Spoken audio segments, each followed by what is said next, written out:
कोलकाता के division bench ने बीते दिन गुरुवार को फैसला सुनाया कि किसी संस्था को अगर एक बार अल्पसंख्यक संस्थान का दर्जा मिल चुका है तो उसे राज्य सरकार से परमिशन लेने की जरूरत नहीं, वो अपना काम जारी रख सकते हैं। फैसला सुनाते हुए कोर्ट ने साल 2019 में लगाई गई याचिका को खारिज कर दिया। इसके साथ ही कोर्ट ने पुराने कुछ फैसलों और नियमों के बारे में भी विस्तार से बताया। साल 2019 में लगाई गई याचिका में दावा किया गया था कि Paschim Bengal association of Christian school की तरफ से संचालित स्कूल अल्पसंख्यक दर्जे का दावा नहीं कर सकते, क्योंकि एसोसिएशन ने अल्पसंख्यक दर्जे के रिन्यूअल के लिए आयोग को आवेदन नहीं किया था। मथुरा के वृंदावन में खेली जाने वाली लड्डू और जलेबी की होली 11 और 12 मार्च को खेली जाएगी। ब्रज में राधा कृष्ण के प्रेम की होली खेली जाती है। यहाँ पर खुद राधा कृष्ण ने होली खेली, इसलिए ये क्षेत्र अपने आप में बेहद खास है। यहाँ पर होली एक दिन ही नहीं बल्कि पूरे 40 दिन की खेली जाती है। लेकिन इस बार ठाकुर बांके बिहारी मंदिर की होली कुछ ज्यादा ही खास होने वाली है, क्योंकि ठाकुर बांके बिहारी मंदिर में इस बार लड्डू और जलेबी की होली खेली जाएगी। इसमें शामिल होने के लिए लाखों श्रद्धालुओं के आने का अनुमान है। ठाकुर बांके बिहारी मंदिर में 10 मार्च से होली का 5 दिवसीय महोत्सव प्रारंभ हो जाएगा, जिसमें 10 मार्च से ठाकुर बांके बिहारी मंदिर में रंग भरनी एकादशी के दिन से उड़ान भरना प्रारंभ होगा और होली के रंग उड़ाए जाएंगे। वहीं 11 मार्च को ठाकुर बांके बिहारी मंदिर में लड्डू की होली खेली जाएगी, जिसमें श्रद्धालुओं के ऊपर लड्डू लुटाए जाएंगे। इसके बाद 12 मार्च को ठाकुर बांके बिहारी मंदिर में जलेबी की होली होगी, जिसमें मंदिर आने वाले भक्तों को जलेबी बांटी जाएगी। बांके बिहारी मंदिर में खेली जाने वाली होली को लेकर मंदिर में तैयारियां जोर शोर से चल रही हैं।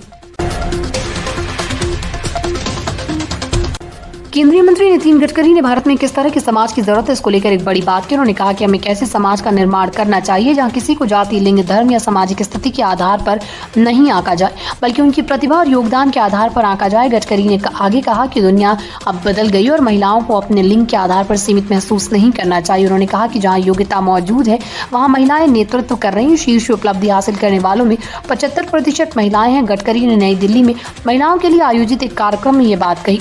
गडकरी समाज में असामान्य योगदान देने वाली महिलाओं को लोकमाता अहिल्याबाई होलकर महिला सम्मान प्रदान करने के लिए आयोजित एक कार्यक्रम में थे। लोकमाता अहिल्याबाई होलकर महिला सम्मान मुंबई स्थित कमला अंकीबाई गवंडीराम गोवानी ट्रस्ट प्रदान करता है। इस कार्यक्रम में केंद्रीय मंत्री मनोहर लाल खट्टर भी मौजूद रहे।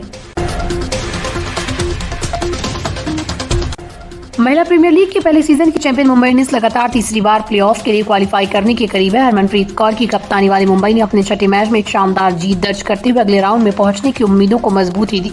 लखनऊ में खेले गए मुकाबले में मुंबई ने हेली मैथ्यूज के शानदार ऑलराउंड प्रदर्शन और एमेलिया कर के 5 विकेटों के दम पर यूपी वॉरियर्स को 6 विकेट से हरा दिया और फिर से दूसरा स्थान हासिल किया।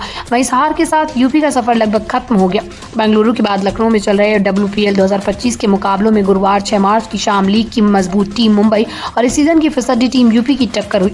हालांकि इस मुकाबले में यूपी ने सबको चौंकाते हुए शानदार शुरुआत की। उसके लिए ग्रेस हैरिस और जॉर्जिया वॉल की ओपनिंग जोड़ी ने सिर्फ 8 ओवर में 74 रन की विस्फोटक शुरुआत की। हैरिस तो हालांकि धीमी बल्लेबाजी करती रही, लेकिन उनके ऑस्ट्रेलियाई साथी जॉर्जिया वॉल ने विस्फोटक अर्धशतक जमाया। कांग्रेस की नेता शमा मोहम्मद इस समय सुर्खियों में बनी हुई है। हाल ही में उन्होंने भारतीय क्रिकेट टीम के कप्तान रोहित शर्मा को लेकर बयान दिया, जिस पर विवाद भी छिड़ गया। इसके बाद अब शमा मोहम्मद रमजान को लेकर सुर्खियों में आए क्रिकेटर मोहम्मद शमी को सपोर्ट करती नजर आए। रमजान का महीना चल रहा है। इस महीने में क्रिकेटर शमी दुबई में मैच के दौरान एनर्जी ड्रिंक पीते हुए नजर आए। दुबई में खेली जा रही चैंपियंस ट्रॉफी के सेमीफाइनल में भारत और ऑस्ट्रेलिया के मैच के बाद शमी ने मैच के दौरान एनर्जी ड्रिंक पी। इसके बाद अखिल भारतीय मुस्लिम जमात के अध्यक्ष मौलाना शहाबुद्दीन रजवी बरेलवी ने उन्हें रमजान के दौरान रोजा न रखने के लिए अपराधी कहा था। मोहम्मद शमी को शमा मोहम्मद ने सपोर्ट किया। कांग्रेस नेता ने कहा, इस्लाम रोजा रखने के लिए अपवाद की इजाजत देता है, खासकर उन लोगों के लिए जो सफर कर रहे हैं या शारीरिक रूप से मुश्किल चीजों में लगे हुए हैं। शमा मोहम्मद ने कहा, इस्लाम में एक बहुत जरूरी चीज ये है कि जब हम सफर कर रहे होते हैं तो हमें रोजा रखने की जरूरत नहीं होती। मोहम्मद शमी इस समय सफर कर रहे हैं, वो स्पोर्ट्स खेलते हैं और खेलने के दौरान वो काफी प्यासे हो सकते हैं। कोई भी इस बात पर जोर नहीं देता कि जब आप कोई स्पोर्ट्स खेल रहे हो तो आपको रोजा रखना होगा। ये आपको कम कर्म है, नेकी है जो काफी जरूरी है। इस्लाम काफी साइंटिफिक धर्म है। एक्टर चंदन रॉय सान्याल आजकल भोपा स्वामी के नाम से ज्यादा फेमस है। भोपा स्वामी प्राइम वीडियो की सीरीज आश्रम का कैरेक्टर है, जिसे चंदन ने प्ले किया है। हाल ही में आश्रम 3 पार्ट 2 रिलीज हुआ, जिसे देखने के बाद ऐसा कहा जा रहा है कि चंदन इसमें बॉबी देओल पर भारी पड़ गई। उनकी एक्टिंग की काफी तारीफ हो रही है। TV9 हिंदी डिजिटल को दिए गए इंटरव्यू में चंदन ने इस बारे में बताया कि वो एक्टिंग में कैसे आए। उन्होंने कहा कि वो एक्टिंग की दुनिया में एक्सीडेंटली आ गए। वो बंगाली परिवार में पले बड़े। उनका परिवार दिल्ली में रहता था। फिल्म और म्यूजिक उनके लिए बहुत नॉर्मल था। उनकी माँ उन्हें दुर्गा पूजा, काली पूजा के दौरान फिल्म दिखाने ले जाती थी। उनके अंकल काम के सिलसिले में कतर, बहरैन जाते रहते थे, तो वो म्यूजिक सिस्टम लाते थे। ये 80s के समय की बात है। अमेरिकी राष्ट्रपति डोनाल्ड ट्रंप ने एक बार फिर देशों से परमाणु हथियारों को खत्म की वकालत की है। ट्रंप के मुताबिक उन्होंने रूसी राष्ट्रपति पुतिन और चीनी राष्ट्रपति जिनपिंग के साथ भी इस पर चर्चा की। डोनाल्ड ट्रंप ने गुरुवार को कहा कि बहुत बढ़िया होगा अगर विश्व शक्तियां अपने परमाणु शस्त्रागारों को खत्म कर दें। उन्होंने कहा वो ऐसा करने के लिए चीन रूस के साथ जुड़ना चाहेंगे।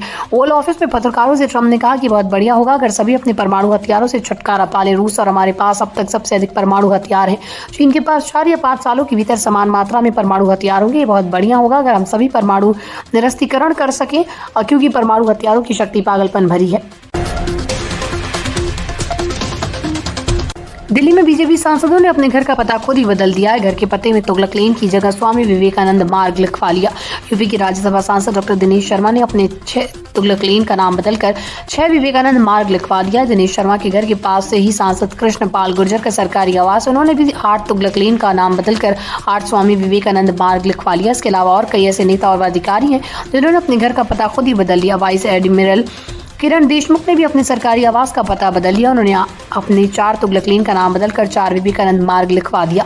हालांकि सभी लोगों के पते में ब्रैकेट में तुगलक लेन लिखा हुआ है। दिल्ली में 27 साल बाद बीजेपी की सरकार बनी। इसके बाद शहर के कई इलाकों के नाम बदलने की मांग तेज हो गई। बीजेपी विधायकों ने मुस्तफाबाद और नजफगढ़ जैसे इलाकों का नाम बदलने की मांग की है।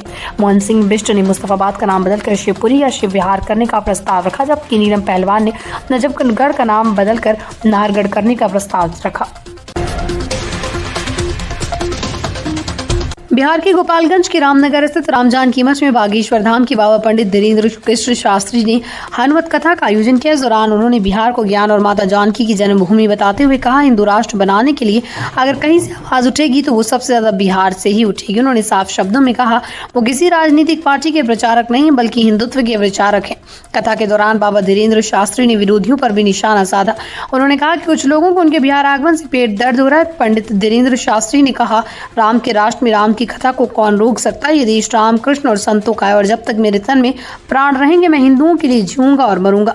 पंडित धीरेन्द्र शास्त्री ने मीडिया में हो रहे बवाल को लेकर भी टिप्पणी की और कहा, ये देश किसी के बाप का नहीं, ये बाबर का नहीं, रघुवर और रानी लक्ष्मीबाई का देश। धीरेन्द्र शास्त्री ने हनुमत कथा के दौरान स्पष्ट किया कि वो बिहार में किसी राजनीतिक पार्टी के लिए नहीं बल्कि सिर्फ हिंदू समुदाय को एकजुट करने के उद्देश्य से आए और न ही वो किसी पार्टी से वोट मांगने आए हैं।